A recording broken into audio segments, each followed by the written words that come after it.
File Test 3. Listening 2. My name's Sarah Jason, and I'm here today to talk about how I became a writer.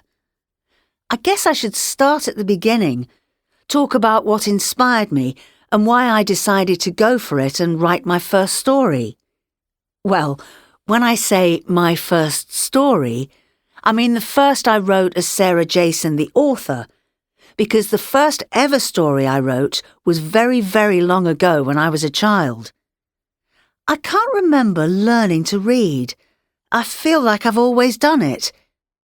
But my mother tells me that I read my first book aloud to her when I was just 3 years old.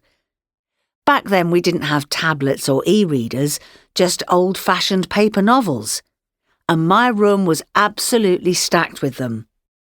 As I got older, about 10 or 11, my brother and I would make up adventure stories together. We'd discuss the characters and then draw them.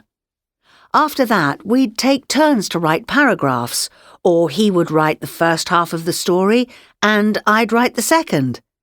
I absolutely loved the thrill of it. Of course, I went on to study literature at university and I loved it. But after I graduated, I found I was in debt.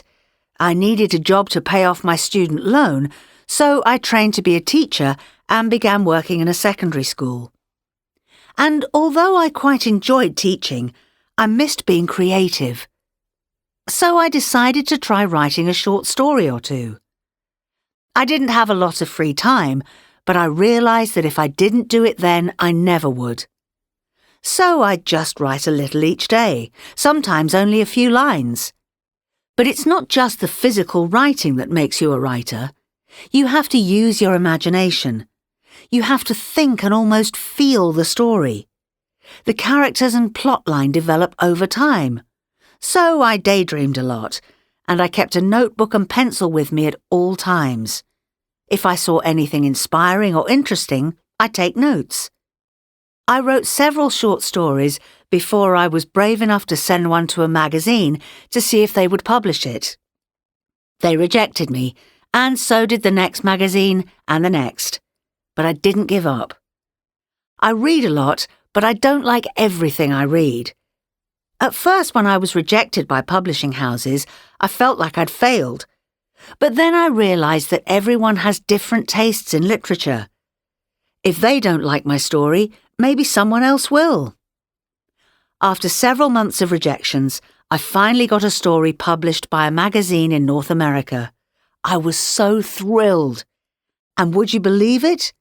A publisher in the UK got in touch to ask if he could publish it too. The ridiculous thing is, his publishing house had actually rejected the story 2 months earlier.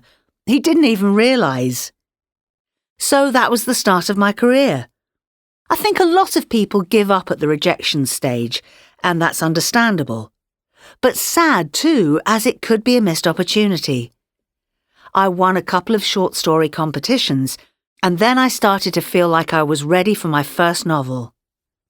I took the brave move of giving up my teaching career and started writing full-time. Well, when I say writing, you know what I mean. Some of the time I'm writing, the rest of the time I'm thinking of a good story.